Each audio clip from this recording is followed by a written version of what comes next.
Where's my book? Where's my book?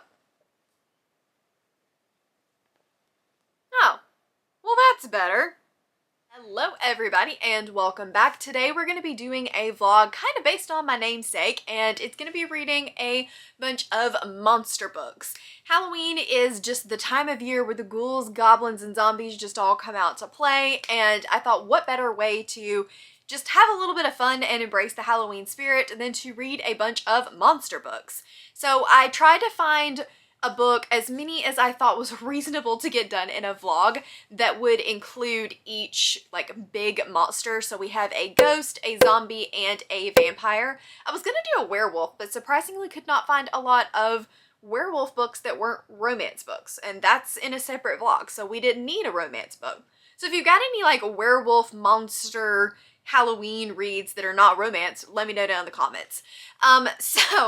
There's the three books that I'm going to be reading in this video are Ghost Story by Peter Straub. I know he recently passed away and I have not read any of his books despite being a very popular horror name, and I just thought what better way than to kick it off with that one. And it's Ghost Story, so I'm assuming it has ghosts in it, and to celebrate, you know, just to be on brand, we've got my little ghosty earrings, which I absolutely adore.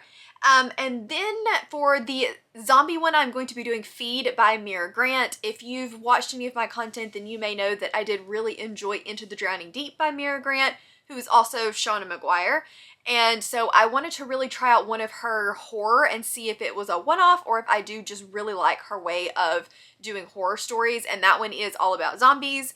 And then for the vampire one, I was toying between either Salem's Lot by Stephen King or Interview with a Vampire by Anne Rice. And honestly, I was leaning more Salem's Lot, but then remembered that the new show for Interview with a Vampire is coming out, and so I thought I might read the book, watch the movie, watch a couple episodes of the new show, kind of give you guys a rundown of all of it. And so I think I'm going to be doing Interview with a Vampire instead of Salem's Lot, but if that changes, if I can't get books in through the library or something like that, I'll let you guys know, but that is my plan for now.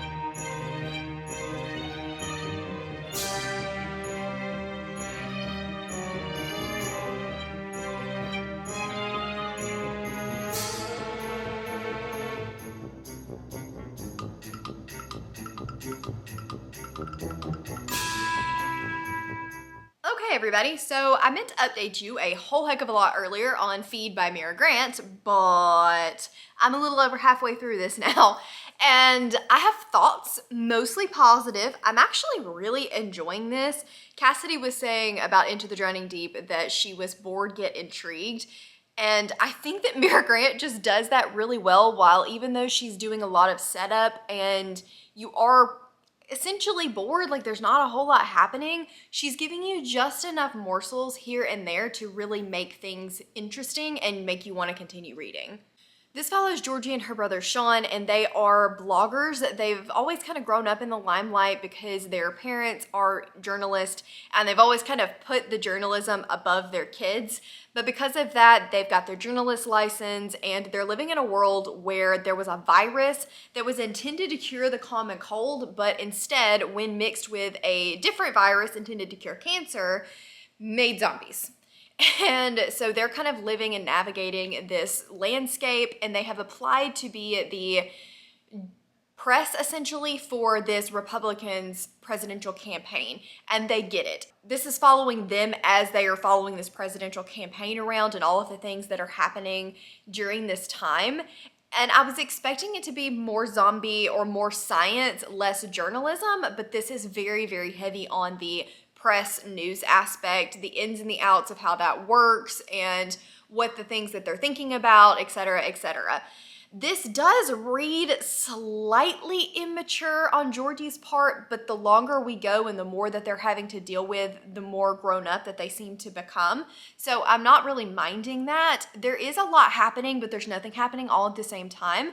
About through the halfway point was when I really started to notice that the pace picked up a lot, and there's something that just happened that I'm like, oh, I really want to keep reading and see how that plays out. I was actually really surprised to see this as a series, so it definitely won't be finished with this one, but if it continues the way that this one is going now, I think I would continue in the series. There's only a couple of things that are really bugging me about this. One, I do want more zombies and more horror, but now that we're getting into the second half, it seems like it's kind of going in that direction. And I also find that the number of times that she tells me about Georgie's eye condition is really getting annoying. I get it. She's got an eye problem and she can't take off her sunglasses. We know this. But it's a lot. She's mentioning it a lot, like every other page a lot, and that's getting old. I'm assuming it's going to have a bigger impact for how many times she's talked about it, but I do wish that would kind of tone down a little bit. And then she has a really weirdly intimate, not entirely appropriate relationship with her brother, but it's not like an incest thing, it's just kind of odd. Other than that, this book was written... Oh, this one was nominated for the 2011 Hugo Award, so it was written at least 10 years ago, a little bit more than 10 years ago. And oddly enough, there are a lot of things about this book and the panic around zombies and the precautions that people are taking and what they're kind of wanting to regulate and how they're regulating it that is very reminiscent of the pandemic that we recently had. So if that's something that's really triggering to you, just kind of keep that in mind. This is zombies. It's not, I mean, it is a virus, but it's not exactly a pandemic type virus, but the way that she's describing it is very, very similar. I don't mind it. I think it is just accurate, especially since this was written 10 years ago, and obviously we had no clue what COVID was at the time. So I do find that very, very intriguing. I am really, really, really hoping to finish this tonight. So if I do, I will come back and kind of wrap up my final thoughts. But so far, so good. I'm really enjoying this one, and I think it could be a 4-star read. I don't want to speak too soon because the last time I said that, it came out at a 2-star. But we're about 60% in now, so hopefully we're only going to go up from here. And that's kind of the way it was in Into the Drowning Deep by this author that I also really, really loved. And one last thing, if you guys didn't know, Mira Grant is actually the same as Shauna Maguire. So the Wayward Children series, the Rosemary and Rue, and Middle Game, that's all Mira Grant, same author. So she doesn't write the same. The writing style is really, really different in this as it is in like Middle Game, for example. So if you love her other series, it doesn't necessarily mean that you would love this one too. But if you liked Into the Drowning Deep, then this I think you might enjoy as well as of right now. So anyway, I'm gonna stop talking. I'm gonna go read some more of this book, and I'll touch base once I'm done.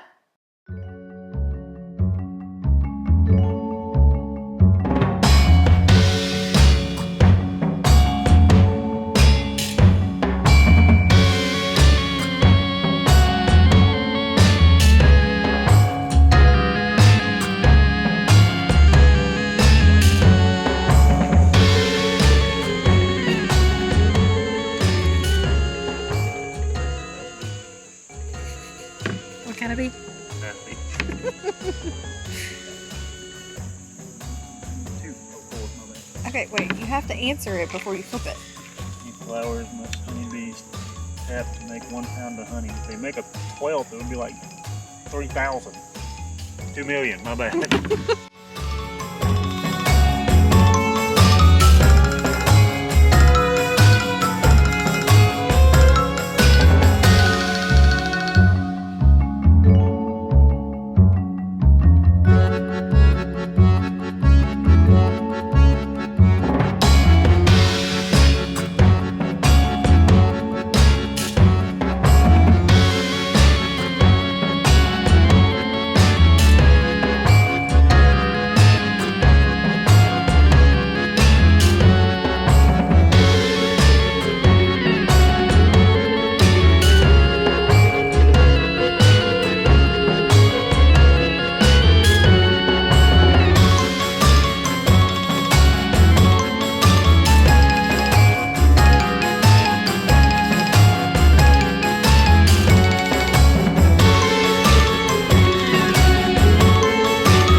believe for a second that he has any clue where he is going. And now we're in a big open field and we're lost.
So please ignore how rough I look right now. I just got home, changed clothes, walked the dog, and I desperately need to wash my hair, but we're not talking about that. I have quite a few updates for you guys, and the first one is I finished Feed by Mira Grant.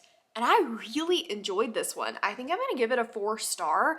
There were points of it where I was like, okay, I'm bored, but I'm intrigued. There was never a point where the intrigue left me and I just never wanted to pick this book up.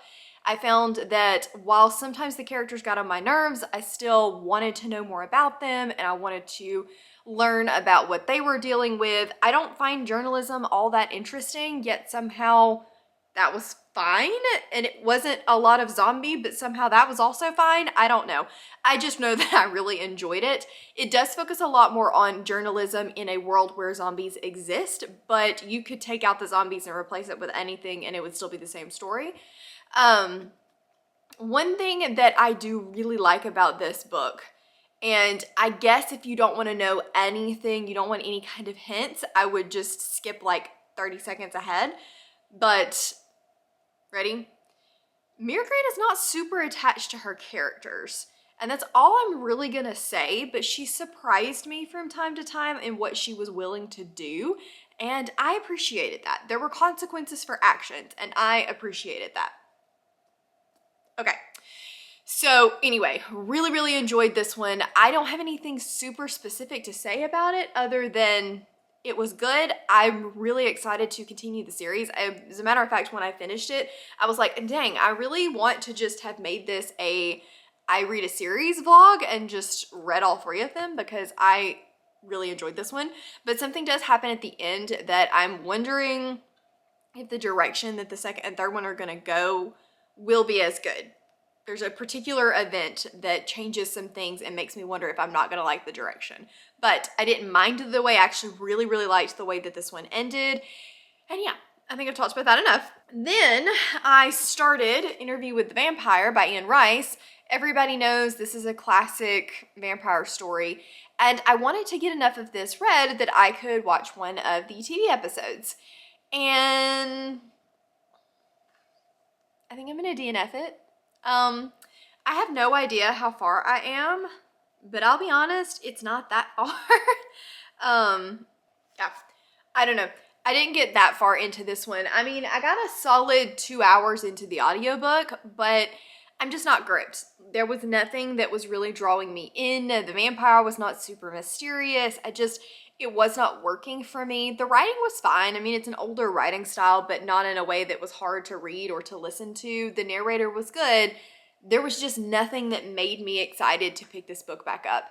And I was talking to Dad and I was like, I'm really worried that I'm not going to like this, that it's going to have no plot. And he was like, yeah, it's really more of this band gets together and they have to figure out their place in the world and how their relationships work. And I was like, I don't know how I feel about that. I tend to like and need character development in my stories, but I also tend to really need that to be accompanied by a solid plot.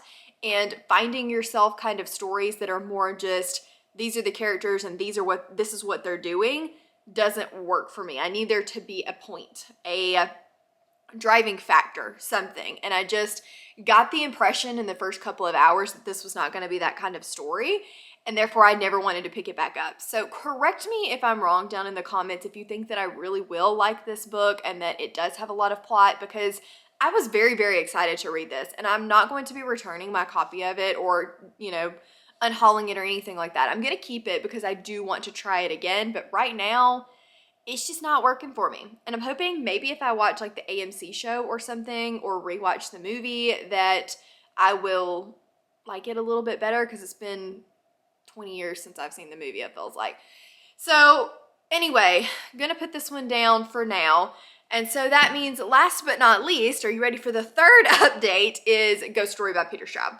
So this one starts off with a really long prologue introduction thing, and I am to the end of that. So I'm about to start part 1 after Joffrey's party, and that's 24 pages. So I'm not very far into this at all. I am intrigued. We start off with this guy that has kidnapped a little girl, and we don't really know why. We know he's a writer, and we know that he has fled his life and that some part of him has died, but we don't know anything else about what's going on. And I'm very confused, but very intrigued. So I don't have anything else to say about this book right now because I have no clue what it's about. I have not read the back. All I know is that Peter Straub is a very famous horror author, and this is one of the classics, and that's all I really needed to know. This one was originally written, wow, is that right? Maybe that's when he was born. Maybe it was originally written in 1979, because that makes way more sense than the 1943 that I saw first. So 1979 makes sense. So it's 40 years old, but I feel like it's time. Like, I was trying really hard to get some classics in here, and this one I don't think is going to work, but I do have high hopes for this. So once I've gotten a little bit further in, I will let you guys know. It is not short, which scares me in horror, because 90% of the time I find that horror is too long, and if it is 400 pages or less, typically a sweet spot for me. When we start creeping over the 400 page mark, there's often too much exposition, but I could be wrong, and I am excited to really get into this one and to see what I think. So I'm hoping to get some reading done tonight. I'll let you know. I'm way behind on House of the Dragon, so we'll see if that doesn't take over rather than reading, but I'm gonna try, and I'll check back in. I feel like I always say I'll check back in later. You know what I mean. Bye.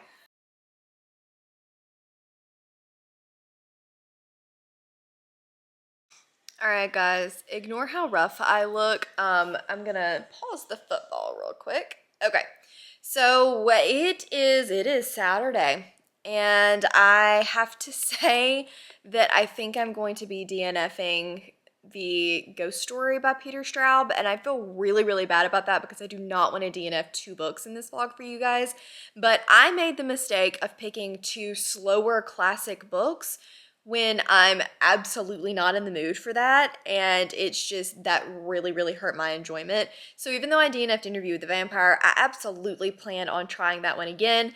I might try Ghost Story again. It just, honestly, it was moving so slow, and it was a bunch of old men talking. So basically the premise of this story is we have this group of older men, and they all get together and tell stories. And then a year ago, there was some kind of party, and one of their friends died in a mysterious manner. They don't know if it was suicide or murder, and they've been getting together and telling ghost stories ever since. And you find out they've all been having these horrific nightmares for the last year, ever since this guy died at this party. And I got to about 25% before I decided to put it down, and I still had 7 hours to go, and I was so bored. But I just finally got to the point where the spooky things were starting to happen, but it wasn't that spooky. And I've heard that this is like one of the scariest books, and I'm like, I don't know that me and Peter Straub are gonna jive in the writing style form. So it wasn't working for me. And again, rather than force myself through a book that I know I'm not going to like just to complain about it, I figured I would put it down, wait till maybe I was more in the mood for it, and then try it again. But because I do not want to have DNF'd yet another book for you guys, we're going to get a ghost book in here some way, somehow. So what I'm thinking about doing is switching it out for a Darcy Coates, because most of Darcy Coates, especially her haunted house books, are all about ghosts. So I feel like I really enjoyed one of hers that I read not too long ago, and so I feel like I can get something pretty good out of that. So I don't know which one I'm gonna go with yet. There was one that me and Cassidy and Kaylee from Kaylee's Books were thinking about buddy reading, so I don't know if they want to do that, even though I've only got a date to read it, or if I may just do like The Whispering Dead, which is the first in one of her series. Either way, I will let you guys know once I have decided, but I'm excited to read another one of her books. And I'm very, very hopeful that this is one I'm gonna like, because again, I read the Caro Hunt not too long ago, and up until the very end, like, it was enroaching on a 5-star read. So I will check back in once I've decided what I'm reading and I've got a little bit of it read, and maybe we can actually have a success, although Feed was a success. So even though I'm DNF 2, I also gave a 4-star. So it balances itself out, maybe? I don't know. Anyway, I'm gonna get to reading, and I'll touch base once I've figured out what the heck I'm doing with my life. Ignore all the dog toys piled back there. I'll clean at some point. So let's talk about The Whispering Dead by Darcy Coates. Now, let me preface this by saying that I have liked Darcy Coates before, but this one just didn't work for me. I don't remember if I told you guys what it was about, but basically it's following Kira, who is running through the woods, has no memory of really anything other than her name, bangs on the pastor's door, and he lets her in, and she realizes that she can see ghosts. And then we kind of have a little bit of a mystery element that goes on in the background of all of that. This definitely, to me, is not a horror. It reads very cozy mystery vibes. We have that small town relationships, quirky characters. We have the heroine that doesn't remember anything but can conveniently remember everything. They actually do address this, but it was still like, this is not amnesia. It was just a plot device to keep her from knowing the big plot so that you can figure it out as you go. And we have a cat. So all the makings of a cozy mystery. There really was not enough ghost in this for me. It was only 250 pages, and we spent a lot of that just kind of talking, and she was kind of going around trying to figure out why this ghost was still hanging around. But I don't know. We have what seems to be potentially a relationship going on, but this guy's just weird. He follows her around everywhere, and it's just, there's something up with him, or he's really creepy and somebody needs to tell him to dial it down from like a 9 to a 4. I don't know. I have it on good authority that the amnesia is going to play into the story a bit more, but it just felt really convenient. Like there was no point to it. It was just there as a very convenient plot device, and there was a lot of logic at things in here that I was like, wait, what? That doesn't really make a lot of sense. I don't know. I do think that this one did wrap up the mystery, but it wasn't a very compelling mystery. It wasn't, I don't know. It didn't work for me. So I think this one's getting like a 2 or a 2.5 star from me, probably closer to a 2. I doubt that I continue with the series. I might, I don't know. I will still read more Darcy Coates though. Right now she's 1 for 3, but I know that there are other books out there that I would enjoy from her, because I really, really did like, or at least until the very end, but that's neither here nor there, Caro Hunt. So I know that she can write a story that I like. I just have to find it. So this one just was not the ghost story that I was hoping for, but that's okay. We still had a win in Feed by Mira Grant, so I'm going to take that absolutely. And I think that's going to wrap up this vlog. I'm sorry that it was not the most positive of vlogs. I guess we'll have better luck next time, but I really did enjoy Feed. I would definitely recommend it, especially if you liked Into the Drowning Deep. Unfortunately, The Whispering Dead did not work for me, but if you're looking for something that has a little bit of spooky imagery, but is just more, I don't know, small town vibes, but you still kind of want a horror, maybe that one would work for you. It had too many plot holes for me.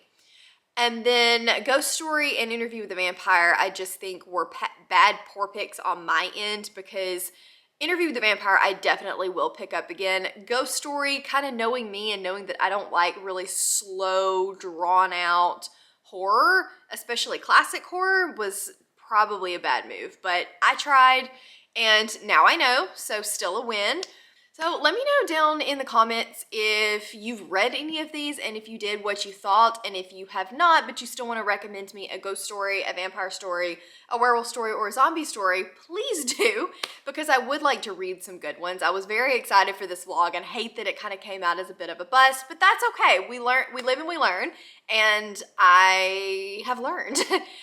If you guys want to hang out with me a little bit more, as always, links to Patreon, Twitter, Instagram, and Goodreads are linked down in the description box. And if you liked this video, please give it a big thumbs up, subscribe if you wanna, and I will see you guys in the next one. Bye.